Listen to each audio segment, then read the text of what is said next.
vos questions.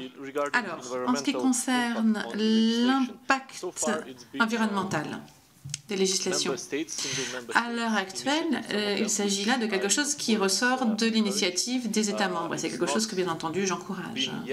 Ça n'a pas encore été repris au niveau communautaire. Mais les discussions sont en lieu et on voit des exemples positifs auprès des pays et c'est une source d'inspiration et ça a été bien entendu une source de réflexion dans l'élaboration du Green Deal, du pacte vert. Mais bien entendu, un grand nombre de législations sont déterminées, sont adoptées au niveau national. C'est la raison pour laquelle moi j'encourage tous les États membres qui empruntent cette voie de le faire. Et c'est déjà le cas, comme je le disais, dans un certain nombre de pays. En ce qui concerne les stocks et le changement climatique, alors bien sûr, je suis tout à fait d'accord avec vous. Dès le début de mon mandat, je l'ai dit,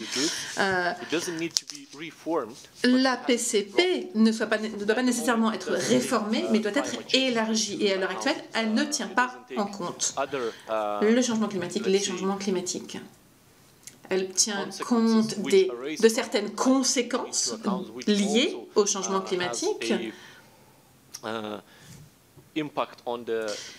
lesquelles ont bien entendu un impact sur les stocks halieutiques, mais dans le cours de mon mandat, nous allons réexaminer la PCP, peut-être après les négociations du Brexit, afin d'élargir le champ de la politique commune de pêche. Mais pour revenir au plan de la mer Baltique, eh bien, la mer Celtique, il faut tenir compte des stocks de morue qui sont considérablement diminués. Et il nous appartient, en tant que commissaire à la pêche, malheureusement, nous n'avons pas eu le choix, les stocks halieutiques, les stocks de morue sont complètement dévastés.